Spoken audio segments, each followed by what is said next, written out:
Bueno, arratsaldeon eta ongi etorriak izan. Hau, hemen Bidebarrieta zientifikoa zikloaren barruan, bakizue hitzaldi desberdinak antolatzen ditugula, eta horietan beti Bidebarrieta kulturguneak eta EHUko kultura zientifikoko katedrak antolatzen dugu, baina gaurkoa berezia da.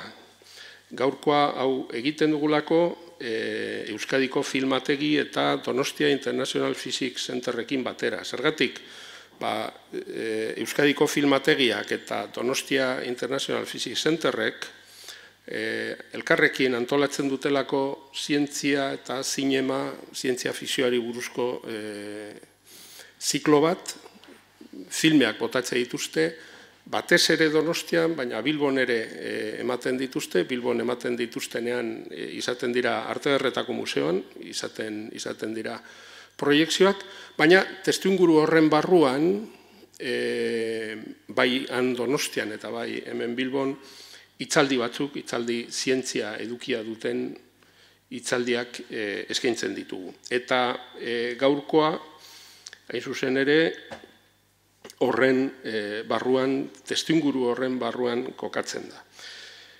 Gaurko hizlaria Nazubiaga da, Nazubiaga Elordieta Euskal Herriko Unibertsitateako genetikako katedraduna da, bera biologian doktorea da, gure unibertsitatetik, Euskal Herriko Unibertsitatetik, baina ibilbide luzea du bai ikerkuntzan eta bai irakaskuntzan. Hemen egin zuen doktore tesia, baina gero Estatu Batuetara joan zen, egon zen Tufts eta Harvardeko unibertsitateetan, ikertzaile postdoktoral gisa, eta han minbiziaren garapenari eragiten dioten genen erregulazioari buruzko ikerketan espezializatu zen. Lehen esan duen bezala gaur egun Euskal Herriko Unibertsitatean dago, eta zehatzak izateko dago genetika, antropologia fisiko eta animalia fisiologiako zailean. Eta esaten dut arrazio bategatik, bere zaila da eta neure zaila ere badelako, beraz zail bereko kideak gara, eta esan egin behar dut. Oso pozik nagoelako, bera ez bakarri zelkide, adizkide izanik hemen egoteagatik. Esan dudan bezala irakaskuntzan ere ibilbide luzea du, 17 doktore tesi zuzendu ditu, 27 master amaierako lan, eta gaur egun EHUko biologia molekularreko eta biomedikuntzako masterraren arduraduna da bera. Argitalpen zientifiko asko dauzka, Oiartzun handiko aldizkarietan, eta joan den urtean Radio Bilbak eman zion bikaintasun saria. Bukatzeko esan behar dut, duela 4-5 hilabete aukeratu genuela Jakiundeko kidea ere, bai. Eta nola neu ere Jakiundeko kidea nahi zen, alde horretatik ere pozik. Beraz, besterik gabe, berarekin utziko zaituztet, eta berriro eskerrik asko etortzeagatik, eta Ana, zuri ere bai, eskerrik asko. Ematen diaten, oso ondo. Eskerrik asko Juan Ignacio aurkezpenagatik, eta eskerrik asko zuei ona etortzeagatik. Ez dakit nik norbaiten laguntza behar dut hasteko, uste dut. Hala, hemen hasten da, ba?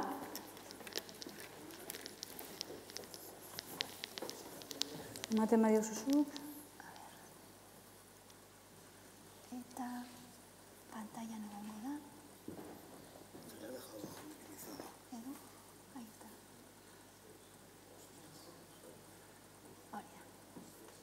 Ahora te la pongo bien la pantalla. Vale. Voy arriba.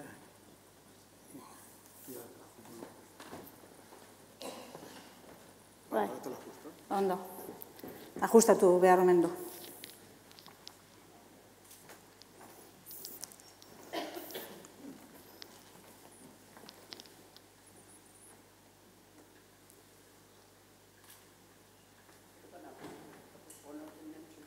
Sí, tranquila. Yo pregunté y dijeron que iba a ser en castellano. ¿Ha habido algún cambio? No. Pues puede ser un buen momento, si no entendéis, claro, antes de empezar.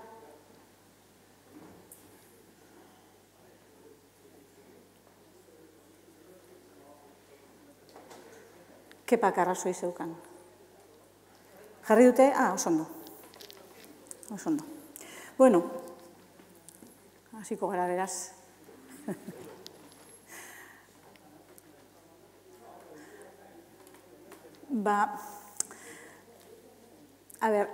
Biologian ederki onarturiko kontzeptu batek dio, organismo bateko zelula guztiek genoma berdina dutela. Izan ere, bai animalien garapena eta bai landaren garapena zelula bakar batetatik hasten da, zigoto deitzen dioguna. Eta zigoto honen genomak darama informazio guztia izaki oso bat bilakatzeko. Zigoto honen zatik eta zelularrak direla eta enbrioi bat sortzen da, eta enbrioi honek eratzen du izaki oso bat. Izaki honen zelula guztiek heredatzen dute hasierako edo jatorrizko zigoto honen genoma berdina. Edo ez. Izan ere batzutan, animali batzuk edo landare batzuk sortzen dira, ezaugarri desberdinak erakusten dituztenak. Hauei mosaiko deitzen diegu. Eta zer da mosaikoa? Kontua da, gure genomak bai garapenean zehar eta bai bizitzan zehar, hainbat eta hainbat mutazio edo aldaketa jasan aldituela.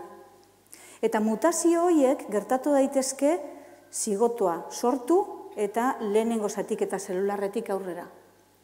Baina behin horrelako mutazio bat sortzen denean, bere ondorengo zelular guztiek heredatuko dute mutazio hori.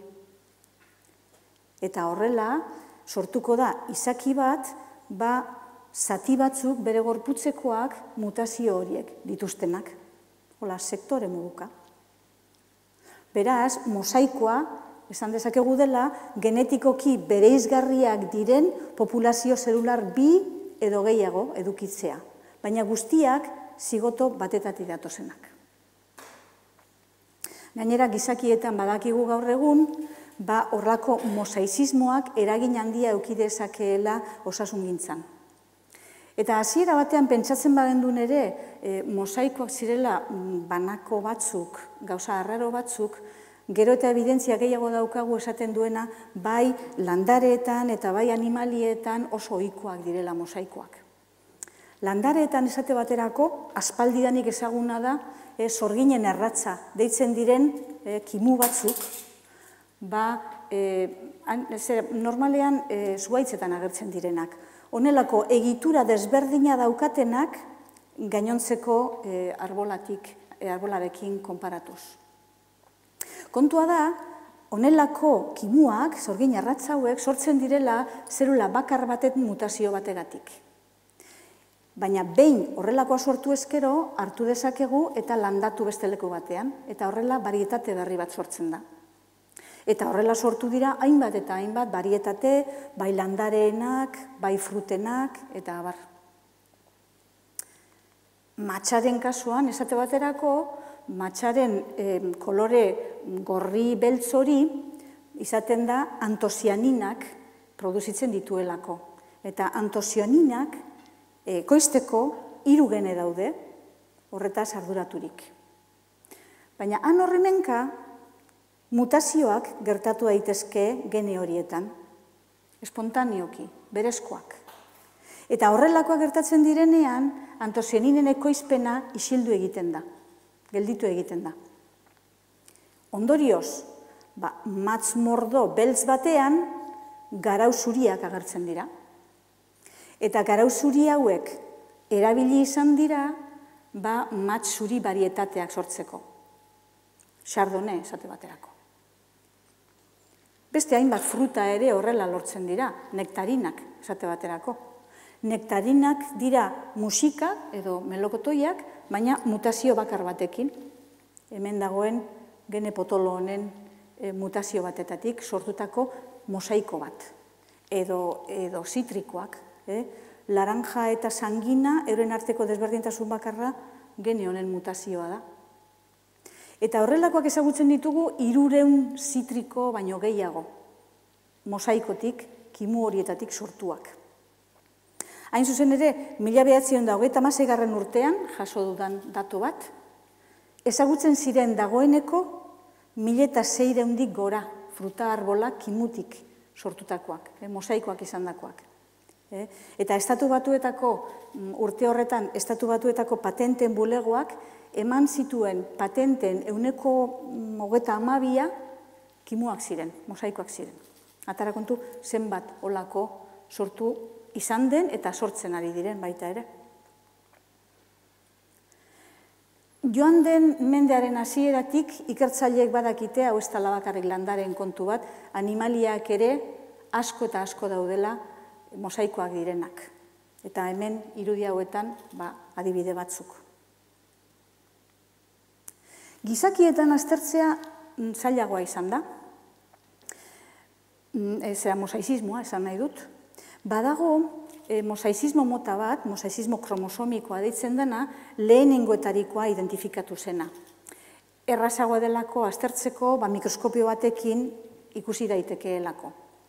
Mosaizismo kromosomikoa sortzen da zatiketa zelular batean kromosomak ez direnean ondo banantzen. Eta horrek sortzen du aneuploidia kromosomikoa deitzen dioguna. Kaso honetan, pertsona honetan, mosaiko kromosomikoa dena, badaude 2 zelula mota desberdin. Zelula mota batek darama bere 46 kromosoma ohikoak, pertsona batenak. Baina beste zelula batzuk bat falta zaie, kromosoma bat falta zaie, 45 baino ez dituzte. Eta honelako mosaizismoa sortu daiteke garapenean zehar edozein momentutan. Zenbat eta lehenago sortu garapenean, hainbat eta portzentaje handiagoa edukiko du pertsona horrek mosaizismoarena.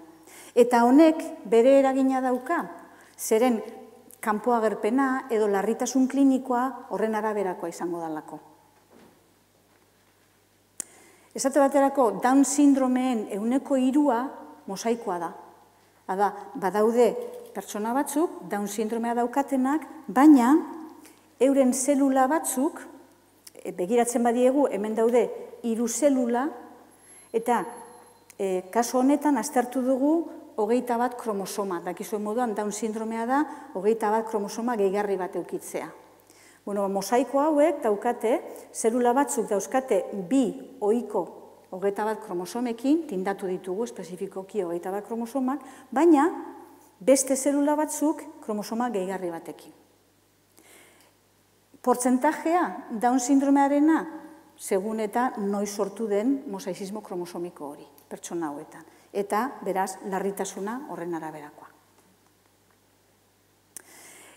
Bai, edabideetan interes handia hartu duena, eta kirol munduan batez ere eztabaidagarria izan dena, da mosaizismo kromosomikoa. Eva Klobukowska, atleta poloniarra,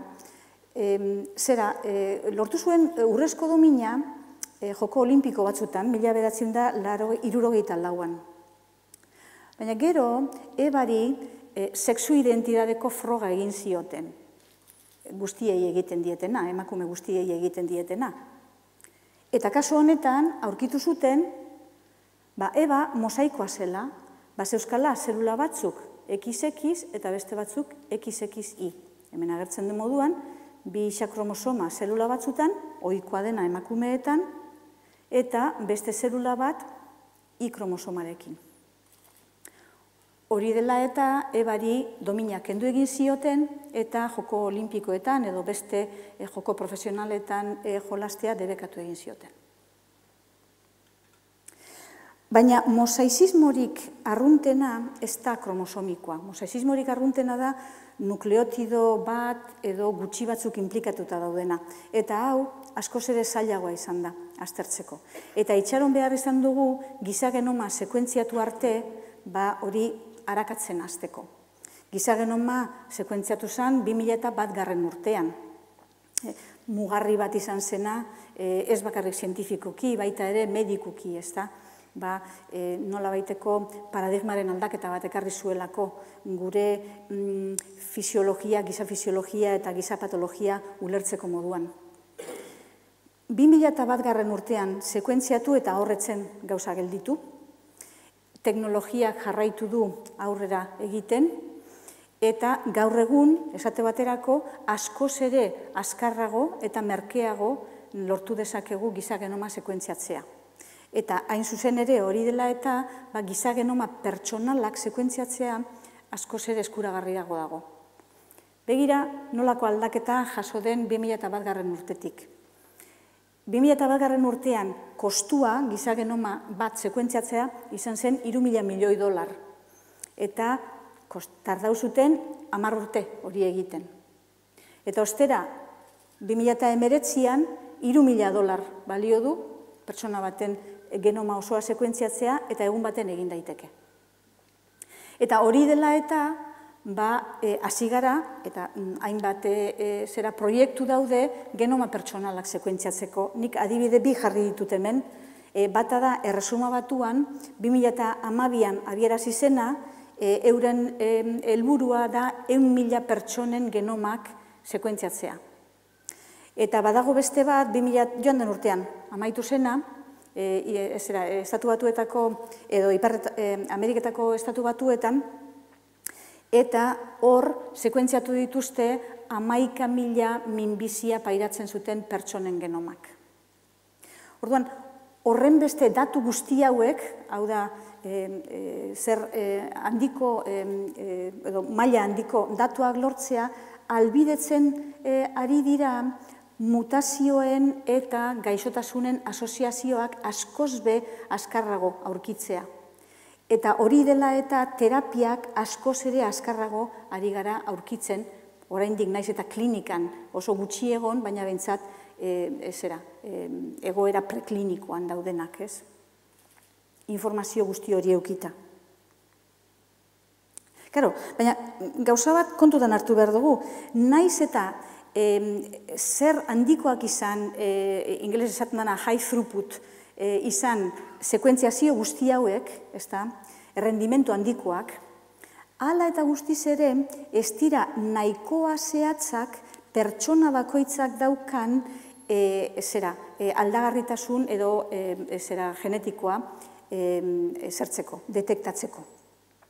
Pertsonen artean aurkitu ditzakegu desberdintasun genetikoak, baina ez pertsona bakoitzak baldin badauka desberdintasunik zelula batetik bestera.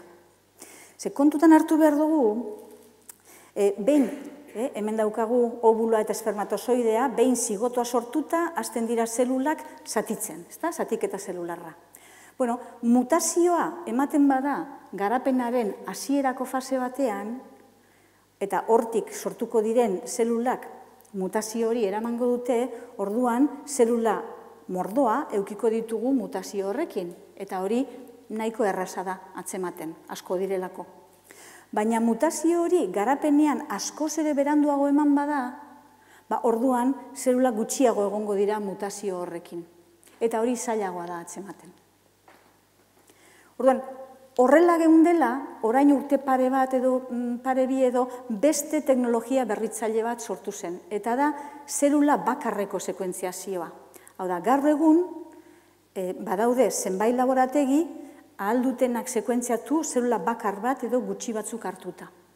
Eta horri esker, posible da momentu honetan jakitea zenbateko mosaizismoa daukagun pertsona bakoitzak. Lehenengotariko artikulua agertu zena, hau aztertu zuena, izan zen orain urte pare bat, analizatu zituzten fibroblastoak.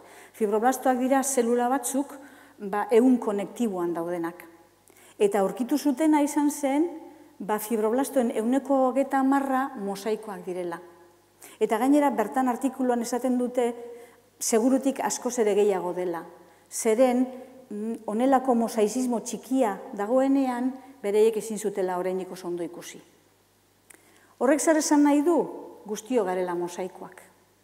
Genoma mota askoz eraturik gaudela, ez dela uniformea daukaguna. Baina, bueno, horrek ez du esan nahi gauza arraro, itxura arraroak eduki behar ditugunik, zeren 10% edo baino ez da izango nola baiteko kanpo agerpena edo izango duena. Beste guztiak ez dira nabarituko. Ez dira ikusi ere egingo. Adibide batzuk, mosaizismoarenak, zuetako askok ezagutuko dituenak, ez da? Porto ardo orbanak eta Proteus sindromea. Porto ardo orbanak dira, larruazalaren dekolorazioa. Hau izaten da, asaldura baskular edo olako akats baskular bat sortzen dalako. Eta Proteus sindromea, hau ezaguna egin zen, 19. mendean Ingalaterran bazegoen gizon bat, elefante gizona, deitzen ziotena, eta gero pelikula bat egin zen, hori dela eta. Eta horregaitik askok ezagutzen dugu hau. Kaso hauetan, nik pelikula ikusita daukat, pelikulan agertzen da saku baten zera barruan sartuta gizon hori, oso itxusia zelako, ezurren, larruazalaren alako askuntza gehiegizkoa eta asimetrikoa erakusten dute pertsona hauek. Bueno, giza genomaren sekuentziazioari esker, lortu dugu jakitea, zeintzuk diren, bai honen eta bai beste honen gene eragileak, asaldura hauen gene eragileak. Eta Proteus sindromearen kasuan, gainera, gaur egun badago terapia bat garatu dena, jakintza horri esker eta emaitza kliniko onak ematen ari dena. Baina mosaizismo genetikoaren paradigma minbizia da. Hainbat ikerkuntz talde lanean ari dena, tartean geurea, Juan Ignacio komentatu duen moduan, ezta? Minbizi zelulek dituzten mutazioak ugaltzeko edo proliferatzeko ahalmena ematen diete. Euren inguruan dauden zelula osasuntsuekin konparatuz. Eta giza genomaren sekuentziazioa egin denetik, hasi gara ikusten nola tumoreak metatzen doazen mutazioak euren malignizazio prozesuan, gero eta mutazio gehiago. Eta ez bakarrik hori, tumorea bera ere hartzen badugu, tumore bat heterogeneoa da, mosaiko bat da, bera. Tumore batek izango ditu zelula batzuk, onberak, hemen gorriz jarri ditudanak, beste batzuk metastatikoak, berdez, beste batzuk kimioterapiarekiko erresistenteak direnak. Non didatoz zelula hauek? Bueno, hemen prozesu honetan, evoluzio honetan, tumoraren evoluzio honetan, sortu diren zelulek abantaila izan dutelako proliferatzeko baita ere. Eta hortik zelula ondorengoak, umeak sortu dira. Guri batez ere interesatzen zaizkiguna jakina dira zelula metastatikoak eta kimioterapiarekiko zelulak. Kimioterapiarekiko erresistenteak diren zelulak. Baina ez bakarrik hori, gure analisi genomikoek lagundu digutena da bereizten zeintzuk diran benetan mutazio esangarrienak, mutazio errelevanteak. Zeren, tumore batek ditu hainbat eta hainbat mutazio. 100 edo 1000 eduki ditzake. Baina guztiak aldira derrigorrezkoak tumore bat sortzeko. Ez, ikusi dugu hori ez dela horrela. Gutxi batzuk baino ez. 1 edo 3 baino ez tumore bakoitzean. Eta horiei deitzen diegu mutazio gidariak, bere gidatzen dutelako. Gainontzeko guztiak dira bidaiariak. Sortzen dira segurutik tumoreak desegonkortasun genomikoa daukalako. Baina benetan abantaila ematen diotenak tumoreari ugaltzeko gidariak dira. Jakina, erronka dago gidariak bilatzen gaur egun. Baina gidariak dira zuzen ere, aurkitu behar ditugunak, terapia zuzenduak aurkitzeko. Eta, hauxe da, ari garen erronka. Bilatzen edo garatzen terapia zuzenduak mutazio gidarien horien kontra. Lehenengo farmakoa jakintza genomikoarekin zertu zena, garatu zena Glivec da.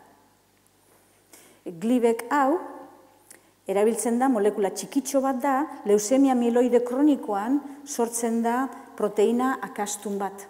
Eta glibek honek egiten duena da, sartzen da zirrikito batean, proteina horren zirrikito batean, eta oztopatu egiten du bere funtzioa. Eta erabiltzen ari dira glibek, badira 10 urte baino gehiago erabiltzen ari direna jadanik klinikan. Barriago bat, bemurafenib. Hau garatzeko, da hauxe molekula txikitxo bat, hau garatzeko erabili da ez bakarrik jakintza genomikoa, baita ere jakintza estrukturala, proteinaren itxura jakiteko zelakoa den.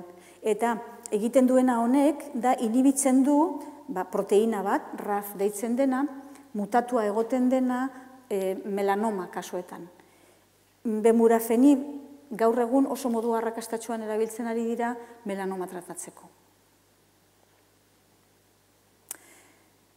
Claro, hasi dira ikerlariak leku askotatik aurkitzen hainbat eta hainbat organo daudela mosaikoak direnak. Eta mosaizismo maila gainera altua dela.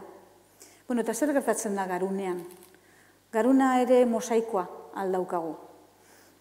Zailagoa denez garuna aztertzen hori apurtxo bat atzeratxoago etorri da. Baina badaude hainbat ikerlari interesa hartu dutenak garuna aztertzen. Eta ikusten, bueno, alde batetik mosaizismo maila zenbatekoa da, baina baita ere ea mosaizismoak erlazioren bat eukidezakeen kognizioarekin edo asaldura neurologikoekin. Orain urte batzuk, artikulu bat agertu zen, esaten zuena, garuneko zelulen 10%ak anomalia kromosomikoak zituela, eta gauza deigarri bat izan zen. Baina benetan ikusten hasi garena zenbaterainoko mosaizismoa daukagun garunean, etorri da zelula bakarreko sekuentziazioa egin denean.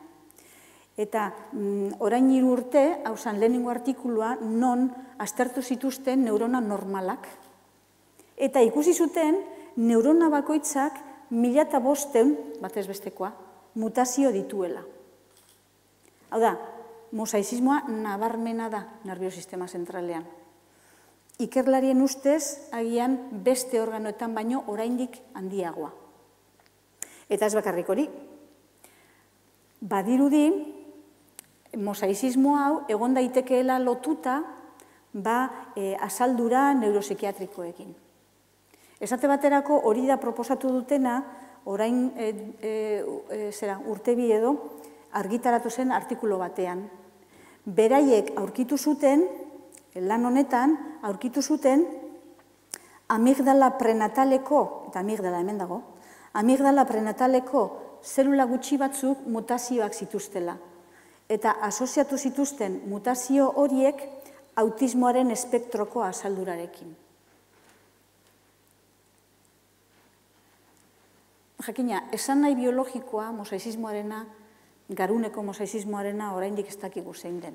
Esan bezala, egon daiteke lotuta zer hauekin, bai asaldura neurologiko edo neuropsikiatrikoekin, edo beste ikerlari batzuk proposatu dute baita ere, agian mutazio hauek anistasun neurologikoa sortu dezaketela, neurona anitzagoak sortu, eta hori agian interesgarria izan daitekeela zerarentzako, garunarentzako, nola baiteko malgutasun bat emango diolako garunari, eta moldagarritasun bat ikusteko oraindik. Benetan piztu eginda interesa hau aztertzeko, eta nik dakidanez, joan den urtean, Estatu Batuetako osasun zerbitzuak zertu zuen, antolatu zuen, garuneko mosaizismo somatikoaren sarea. Hainbat ikerlarik parte hartzen ari direnak eta 2 helbururekin. Lehenengo, garun normalaren mosaizismo maila zehaztea, ia zenbatekoa den, ze oraindik artikulu gutxi daude, eta bigarrena ikustea ia benetan asoziaziorik dagoen mosaizismo aberrantearen eta asaldura neuropsikiatrikoen artean. Batez ere, autismoa, eskizofrenia eta horrelakoak. Oraindik, auzia hor dago, ez dakigu oraindik asko gehiago. Baina mosaizismoa ez da anistasun genetikoa sortzeko modu bakarra organismo batean. Hor dauzkagu kimerak. Greziarren mitologian, hauxe da kimera bat, da lehoi baten gorputza, sorbaldan hauntz bat burua eta bustanean suge baten buru bat. Bueno, eta zer dira kimerak? Kimerak dira, kimera bat da, bi genoma desberdin dituen organismoa. Eta esango dira zuen, eta mosaikoa, egia. Onaino, biak dira igualak, baina jatorria da desberdina. Mosaikoa etorriko litzateke zigoto bakar batetatik mutazioak jasan dituena, eta kimera dator bi zigototatik, edo bi embrioitik, edo gehiagotik, bateratu edo fusionatu egin direnak. Eta hau, ezaguna da, jakina landareetan, kimerismo naturala oso ezaguna, baina artifiziala oraindik gehiago. Txertaketak dira horiek. Familia bereko bi landarek, bi landare modu erraz batean, elkartu daitezke, fusionatu daitezke, eta horrela kimerak sortzen dira. Aspaldianik erabiltzen ari garen prozedura bat da, gaur egungo arbola guztiak txertoak dira. Nik adibide bat bakarrik daukat hemen, interesgarria iruditu zaidana, pomatoa deitzen diotena, orain 3 urte plazaratu zana. Tomateak eta patatak famili berekoak dira, eta nahiko errez lortzen da kimerak lortzea bien artean.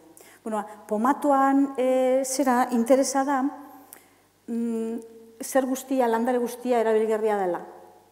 Ze bere sustraietatik patatak atera ditzakegu, eta goiko partetik tomateak atera ditzakegu. Eta hola, plater osoa daukagu landara batean, patata prejituak eta gaineko tomatea. Eta gizakietan, gizakietan ere badago kimerismo artifiziala aspaldidanik ezagutzen duguna. 1995 edo, da lehenengoz lortu zana, ezurmuinaren edo zelula hamen transfusioa edo zera, transplantea. Gaur egun ere asko erabiltzen dena, esate baterako minbizi mota batzuk leusemia, linfoma eta horiek tratatzeko honelako transfusioak eta transplanteak egiten dira, anemia mota batzuk tratatzeko ere, edo kimioterapia ondoren. Kaso honetan, orduan, emaile baten zelulak, hemen gorriz daudenak, pasatzen zaizkio, sartzen zaizkio hartzaile bati. Eta hartzaile horrek orduan izango ditu bereak diren zelulak, hemen beltzez, eta emailearenak gorriak. Baina, odol honetan zelula amak ere badaudenez, emailearen zelula horiek anistu egin daitezke, ugaldu egin daitezke, eta mantendu urteetan hartzailearen gorputzean. Gainera batzutan, hartzailearenak, berarenak galdu ere egiten dira, esate baterako kimioterapia edo radioterapia baten ondoren. Eta azkenean amaitzen da, pertsona hartzaile hau emailearen zelulekin bakarrik, bere odolean. Eta gero gainontzeko gorputzean bereak direnak. Transplanteak egitean ere kimerak sortzen ditugu. Emailearen organoa eta hartzailearen zelulak desberdinak dira. Eta horrek bere ondorioak dauzka. Ezagutuko duzuena errefusapenak esate baterako. Gaur egun ekidin edo tratatu egiten ditugunak, hobetotxoago edo txarrago, immunosupresoreak erabilita esate baterako, edo erradiazioa emanda hartzaileari, jaso baino lehenago, badaude moduak hori nola bat saiesteko. Baina hau ez da ondorio bakarra. Auzitegi zientzietan, hau da, zientzia forensean ere ondorioak eduki ditzake. Eta horrek ekartzen ditu okerreko identifikazioak eta gaizki ulertuak. Asko erabili izan direnak filmetan eta CSI edo Law and Order edo horrelako serietan. Badago, hau Bad Blood deitzen den pelikula orain 3 urte edo irten zena, ez dakit zuetako norbaitek ikusi zuen, bigarren mailako bat edo omen zen, baina, bazegoen pelikula hori. Kasua da, emakume honi hilketa bat leporatu ziotela.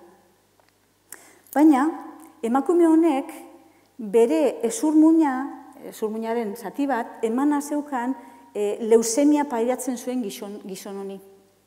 Eta gizon hau bilakatu zen kimera, bere odolean zeuzkan emakumearen zelulak. Eta gizon honek, hori dela eta, nahi zuen, identitate berri bat zeukalako, nahi zion leporatu emakumeari berak egindako heriotza bat, hilketa bat. Analiziak normalean odolarekin egiten direnez, ateratzen zen emakumea zela erruduna. Bueno, ez dizu gehiago kontatuko, baina ondo amaitzen da pelikula. Baina gizakietan ere badago kimerismo naturala. Eta da, biki dizigotikoak, monozigotikoak ere, baina monozigotikoak igualak direnez biak ez genuke ezer ikusiko. Ezer ikustekotan, kimerismo ikustekotan, dizigotikoak direnean ikusiko genduke. Zer da kontua? Batzutan, zera dagoenean, bi enbrioi daudenean, haurdunaldi berean, bietako bat galdu egin daitekeela, haurdunaldiaren hasiera batean, hil egin daiteke. Eta, bizirik geratzen den enbrioiak xurgatu ditzakeela hildakoaren zelula batzuk. Ondoren, sortuko den aurrak eukiko ditu bere zelulak gehi bikiaren zelulak, jasotakoak. Eta esango didazu, baina hori gutxitan gertatuko den kontu bat da, eta ez dauka inolako eraginik. Azken ikerketek esaten dute, erditze bakarreko kasuen, hau da, ume bakarra sortu den kasuen, 15% haurdunaldi anizkoitz moduan sortzen dela. Beraz, kimerak askoz ere gehiago egon daitezke, pentsatzen dugunak baino. Naiz eta eskaren enteratuko gure bizitzan zehar, eta horregaitik ez dugun jakingo. Gainera, in vitro ernalkuntza egiten denean, badirudi kimerismoaren aukera emendatuta dagoela. Batez ere, enbrioi bat baino gehiago sartzen delako, horrelago kasuetan. Eta esan beharra daukat gainera, jende askorentzat ez dela erreza onartzea, pentsatzea bere gorputzaren zelula batzuk edo parte batzuk ez direla benetan bereak, baizik eta hildako bikiarenak. Batzuk, ez dauka inolako problemari, baina beste batzuk eukiten dute. Antzeman daiteke, badaude kasu batzuk antzeman daitezkeenak. Esate baterako, badaude egoera intersexual batzuk, ikusi daitezkeenak, kimerikoak direna, ez da. Kaso honetan, hau izango litzateke kaso bat, non zigoto bat edo enbrioi bat XX zen, eta beste bat XY. Bietako bat galdu egintza eta fusionatu egin dira biak. Eta hortik sortuko da, persona bat XX-XY dena. Lehen hermafrodita deitzen zirena, baina gaur egun egoera intersexuala deitzen dira. Ehun obarikoa eta testikularra egoten da individuo berean. Eta kimerismoaren portzentajearen arabera, ehun horiek izan daitezke gehiago, edo behintzet ezaugarri sexual sekundarioak izan daitezke gehiago emakumearenak edo gizonarenak. Portzentaje horren araberakoak. Baina horretaz gain, beste modu batzuk ere badaude, batzutan atzematekoak. Hemen adibide bi jarri dizkizuet. Ohikoa izaten da, pertsona kimerikoetan, baldin eta biki batak izan bazituen begi marroiak eta beste batzuk begi urdinak, honelako kasuak aurkitzea. Bata urdina eta bestea marroia, bai emakumeetan eta bai gizonezkoetan. Eta hori ikusi ezkero seinale da pertsona hori kimera bat dela. Baina beste batzutan ez da ezer ikusten. Gerta daiteke, bi enbrioiak izatea, edo neskarenak, edo mutilarenak, eta kolore bereko begiak, eta abar. Eta horrek, askotan, sortzen ditu ezusteko asko. Hauxe da gertatu zitzaiona, Karen Keegan, Bostoneko emakumeari, orain urte batzuk, Karen Keegan honek 3 seme zeuzkan, eta gintzurrunetako arazo bat zeukan eta transplante bat behar zuen. Eta orduan pentsatu zuten, ea 3 semeetako zein izan zitekeen emaile on bat, kompatiblea. Analizia egin zioten, bai semei eta bai amari, eta aterazen emaitza zen, Karen hau etzela bere semezar bien ama. 3. bai, baina biena ez. Eta hori, ezusteko handi bat izan zen, medikuek ezagutzen zuten emakumea, eta ez zitzaien okurritu ere, izan zitekeenik ostu egin zituena, edo horrelako beste zerbait. Eta orduan, pentsatu zuten gehiago aztertzea, ez? Eta hurrengo egin zutena izan zen, proba genetikoak egin Karenen senitartekoei, aitari eta nebari. Eta orduan bai, orduan agertu zen, seme zarbiak familikoak zirela. Ez ziren Karenen semeak, baina bai familikoak. Li horrekin, medikoak hasi ziren pentsatzen, agian Karen kimera bat izan zitekeela. Hau da, zer gertatuko zen Karenen kasuan, eta horretarako egin zituzten analisi genetiko askoz ere finagoak. Izango zen, honelako kasu bat, non Karen, hau, XX, bikromosoma X euskana, eta bere bikia, galduzana, bere garapenean, berdez dagoena, baita ere XX. Karen honelako bat izango zen, kimerikoa, baina bere gorputzeko 100 batzutan batez ere izango zituen Karenen zelulak. Eta ostera bere gorputzeko beste 100 batzutan bereak eta baita bere bikiarenak ere. Esate baterako odolean zeuzkan bereak bakarrik, eta horregatik ateratzen zen bera etzela ama, baina ilean eta azalean bereak gehi bikiarenak apur batzuk, eta batez ere obarioan, eta ikusi zuten tiroidean ere, bere zendutako zerarenak, bikiarenak. Hau da, Karen zen bere, edo mutil bi horien izeko. Zeramatzan, bere bikiaren hainbat eta hainbat zelula. Eta horregaitik esaten dut batzutan, horrek arazoak sortzen dituela, jakitea zer daukasun zure familian, ez. Hau da, lehenengo artikulu atera zena, honelako kasu bat deskribatzen, 2002 urtean, New England Journal of Medicinen. Arrezkero, hainbat atera dira honelakoak. Oso ohikoa da, kimeretan, organo eta 100 desberdinetan, portzentaia desberdinak eukitzea zerarenak, norbereak eta kimerarenak. Bai, kontatzen ari naizena da kaso batzuk non bikiak dauden eta bikietako bat desagertu egin den. Hori alda bakarrik gertatzen dena. Zer gertatzen da bi biki aurrera egiten dutenean? Hau kaso hau oso ondo ezagutzen da animalietan. Frimartinak deitzen dira. Batez ere behietan ezagutzen dira. Frimartin bat olako bat da eme antzu bat, itxura maskulinizatua, obulutegia funtzionalak dituena, eta gainera kimera bat da genetikoki. Da batez ere XX, baina XY kromosoma ere zelula batzutan agertzen da. Eta nola sortzen da hau?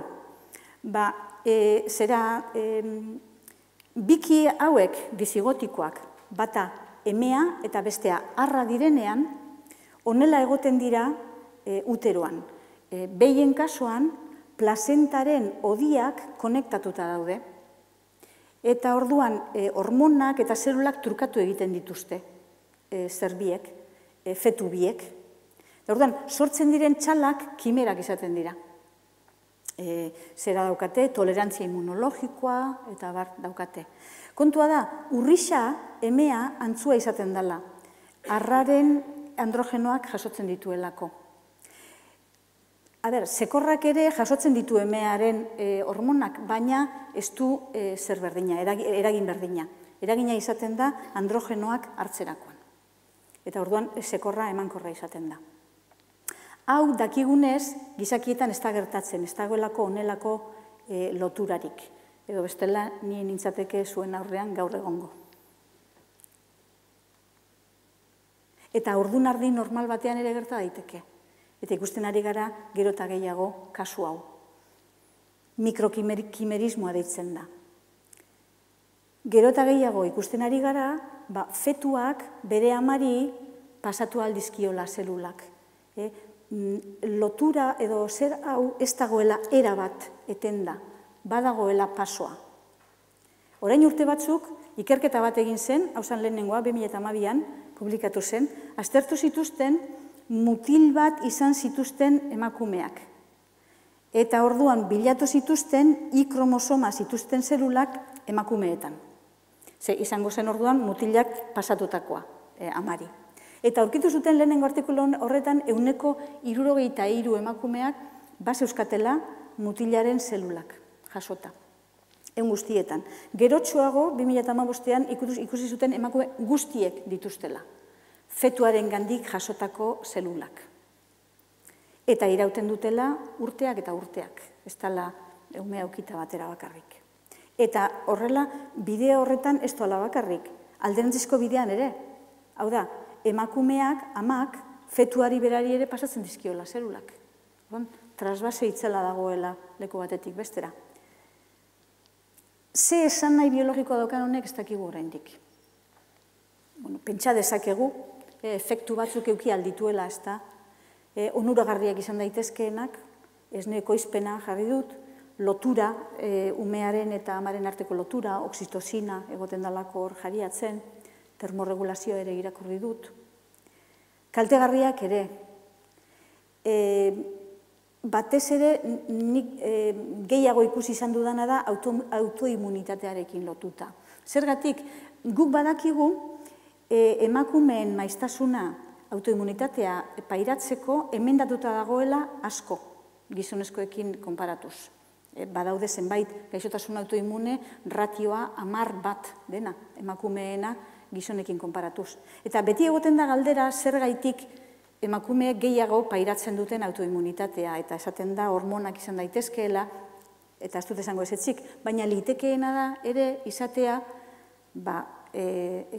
helduak direnean, bapatean euren gorputzera sartzen direla, beraienak ez diren zelula batzuk, eta beraien sistema immunologikoak horri aurre egiten diola. Minbizi kaso batzuk ere aurkitu izan dira. Zelulak, bularreko minbizian, I kromosoma zeukaten zelulak agertu dira, bertan. Eta Alzheimerraren kasua ere postulatzen da. Hain zuzen ere, badaude ikerketa batzuk, esaten dutenak, frogatu dutenak, ume bat baino gehiago euki duten emakumeek, probabilitate handiagoa daukatela Alzheimerra pairatzeko, umerik izan ez duten emakume baino. Eta beraz, egon daitekeela loturaren bat ume hori eukitzearekin eta zelula horiek bueltak ibiltzearekin. Hasieran baino ez gaude, onaino baino ez dakigu, dana dira espekulazioak momentu honetan, eta beraz. Nik amaitzeko, hemen jartzen dizuet Goyaren pintura bat, oso ezaguna. Hau da, modu normala irudikatzeko pertsona bat, ohituta gaudena. Baina iruditzen zait, nik orain hitzaldi honetan aipatu ditudan evidentzia biologikoak direla eta agian hau ez dela modurik egokiena pertsona bat irudikatzeko, ez? Agian Klimten irudikapena pertsona batena egokiagoa izan daitekeela, edo beste hainbat olako hemen jarri ditudanak. Eskerrik asko.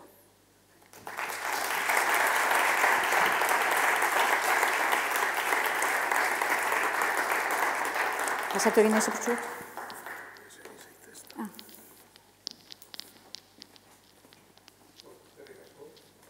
Eskerrik asko, Ana. Eta orain beti bezala zabalduko dugu galderak egiteko txanda bat. Hitz egin nahi duenak, altza dezala eskua eta pasatuko dugu mikrofona.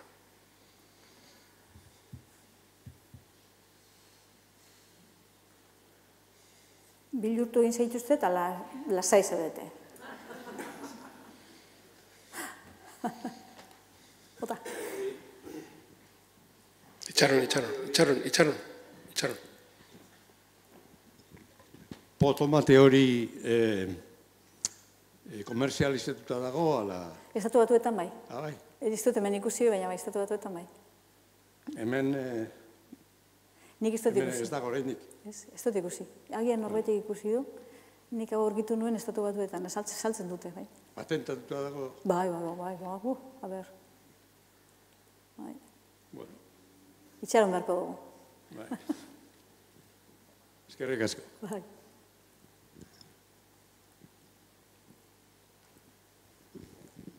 Horre, eskemen zabaltzen dira gauza asko eta funtzio asko. Alde batetik terapiarena eta oso terapia personalizatua egin daitekena, eta, bueno, ni pentsatzen dut hortik, ez goia sartzera, baina soziologikoki ikertzeko asko da hola, eta gero etartzen dauen osasun publikorako eta rollo horretarako gauza asko dato sortitzia, ez da?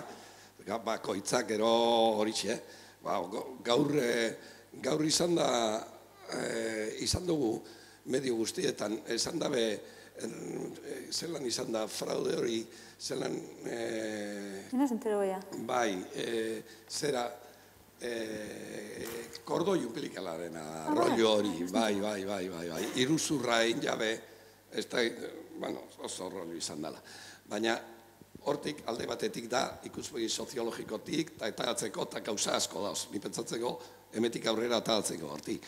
Baina, ni beste ikuspegitik, evoluzio ikuspegitik, eta garunarian aipatu duzunean, ez duzu pentsetan, agian espekulazio bat izango da, baina funtzio gure evoluzioako eta garapen honetan, oso funtzio onuragarria dakarrela, ze bestelan ez da pentsatzeko da, ni pentsatzen dut ikuspegi funtzional horretatik evoluzio ikuspegitik, ez da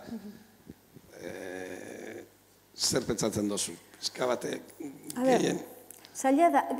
Esaten dozu nian beste leketan baina askoz gehiago dala, eta zera, banian, horrez etxik dinot. Bai. Eta ez dago argi oraindik, artikuluak ikusi duzu, egindakoak dira 2017koak, hor inguruan hasi ziren hauek aurkitzen.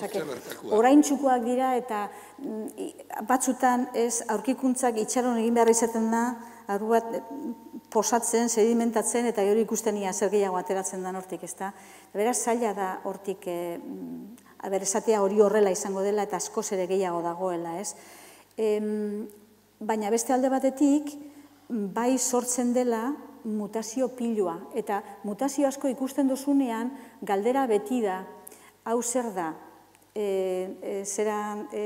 gauza bat kontra egingo dizuna, edo zuk aprobetxatzen duzuna, edo nolabait bultzatzen duzuna hori horrela izatera, ez da?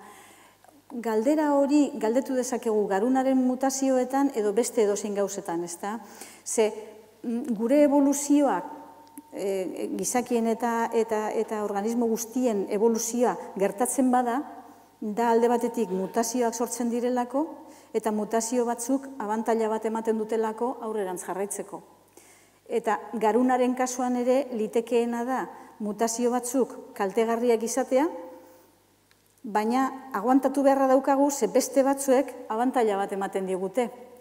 Eta hor gaude bi hoien eten horrekin ari gara, eten eta urrutu horrekin ari gara evoluzioan nolabait aurrerantz egiten, ez? Zaila oraindik jakitea, ez? Bakarrik den. Baina mutazioak asko, eta gainera mutazio gehienako, zeka, kontutan hartu behar duzu, begira, mutazio gehienak sortzen dira, zelula bat zatitzen denean, bere DNA bikoiztu behar denean, hor erroreak egiten dira. Zelulen bikoizketa horretan. Dira berezko mutazio batzuk, ez dira kanpotik eragindakoak. Baina neuronetan, ia ez dago bat ere zatiketa zelularrik. Orduan, mutazioak sortzeko modua garunean ezin da izan zatiketa zelularra. Beste bat izan behar da. Zein da erretrotransposoiak izena dauka potoloa, ez da? Hau da, virus endogeno batzuk. Gorputz osoan dauzkagunak, baina badirudi garunean jauzi, salto, gehiago egiten dutela gure genoman, beste leku batzuetan baino. Oso ezer barriak dira, ikusteko benetan zenbaterainokoa da, baina emaitzek esaten dute batez ere dela virus endogeno horiek salto egiten dutelako. Zergatik, zertarako, zaila jakiten oraindik.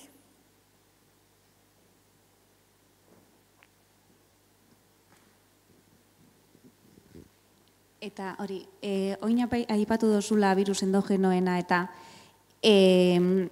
badaude ez da faktore batzuk exogenoak edo kanpotik datozenak eta eragina dauzkatenak mutazio horretan. Ez zer dago ondo aztertuta benetan honek ez dakit wifiak, gure ingurumeneko kutsadurak edo ez dakit. Zer dago benetan aztertuta mutazio horiek eragine ditzaketenak? Oso gutxi, oso gutxi. Wifiarena ez lugu ez. Eta gainera dauden ikerketak, ze hau galdera hauek egoten direna hauek zerak zelan dira, antena hauek edo zer egiten duten, ikerketa horiek esaten dute ez dagoela inolako eraginik. Hau da, ez dago ondo egindako ikerketa bat esaten duena antena horiek inolako eragina daukatenik. Baina bai, nik artikulu bat irakurri dut oraintsu, esaten duena, bestelako virus bat da, ez nola ditzen zen, etzen Epstein-Barr esan, etzan haue, zera, bestere matzan, nahi goratzen Moloni izan, beste virus, daukaguna bai, eta normalean gibelian egoten dena, horrek sortzen zuela erretrovirusak piztea. Erretrovirusak ez datoz kanpotik, horiek geu dara matzagu. Gure genoman daude txertatuak. Gure genomaren erdia virusak dira. Ia erdia. Edo virusen eratorriak. Hain aldatu dira asko ze, ja ez ditugu ondo ikusten, ez dute virus itxura. Baina izan, virusak ziren, erdia, atara kontu, gure genomarena. Euretako gehienak ezin dute inolako mugimendurik egin gaur egun. Baina badaude batzuk salto egiteko aukera daukatenak, oraintxe. Horregatik esan nahi dizut, ez dugula behar kanpo eragin bat, hoiek hasteko ezer egiten. Izan daiteke barneko beste zerbait eramaten dituen asalto egitera.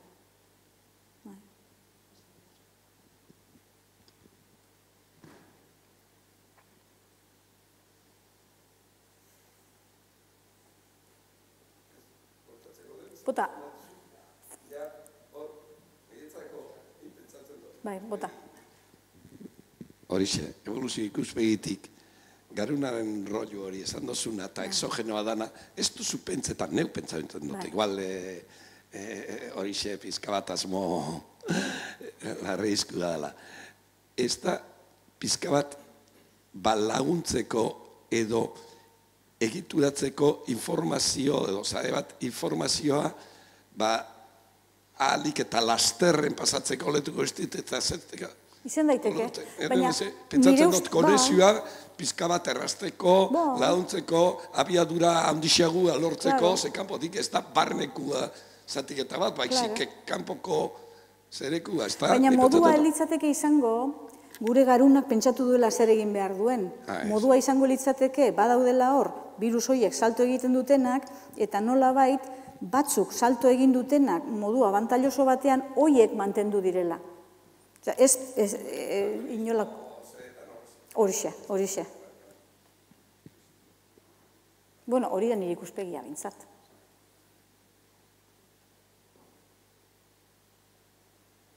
Nik egingo dizut.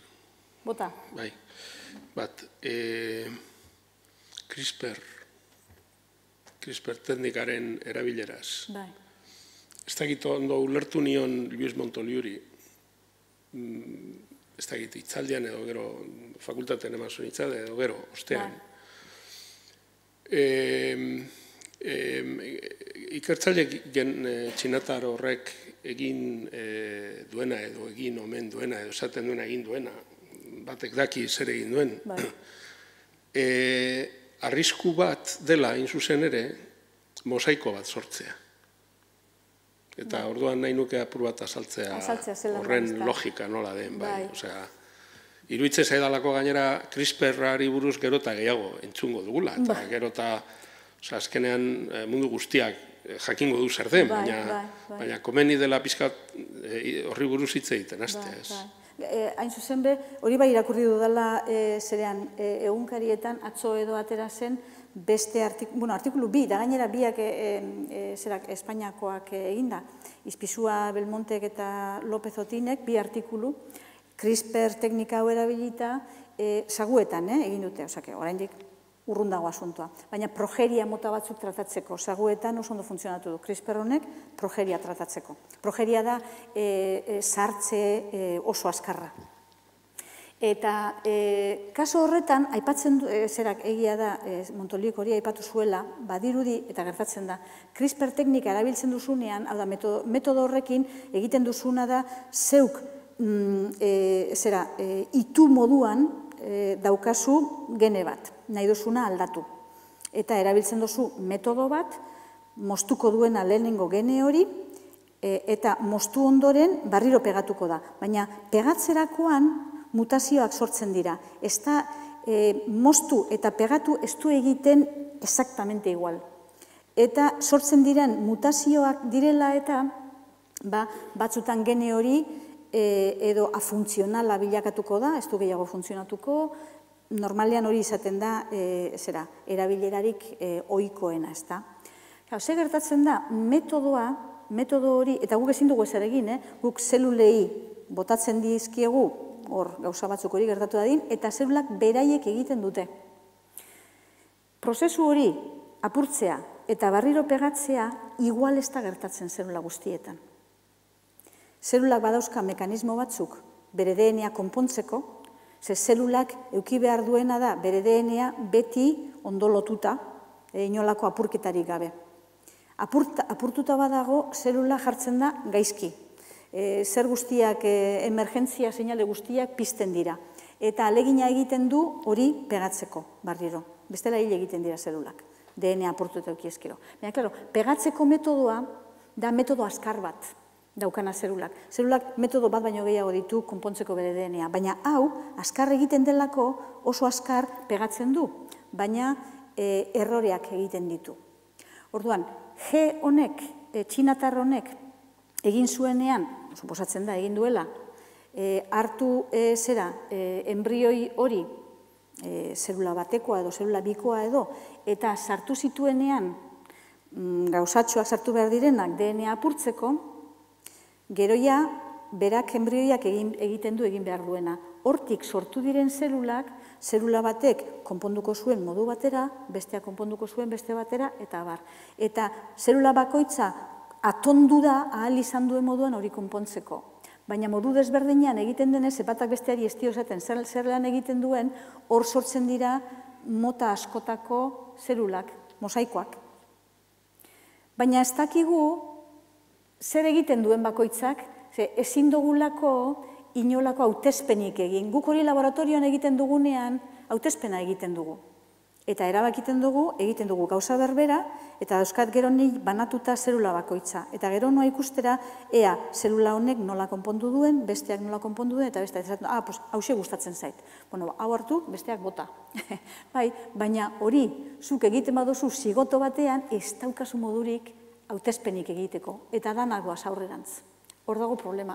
Momentuz, nik, hau zerean ez dakit, Luis Montoliu honek, ikerlari honek zaguekin egin du, eta berak albinismoa ikasten du. Berak bere eredua da albinismoarena.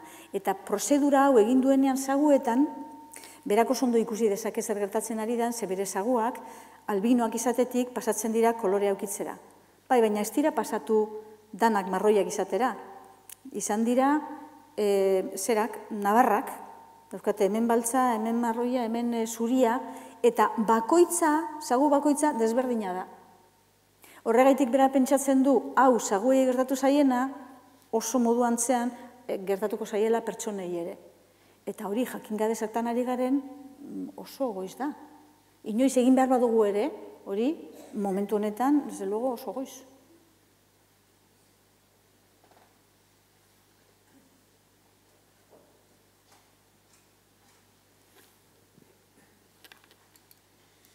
Galdera gehiagorik.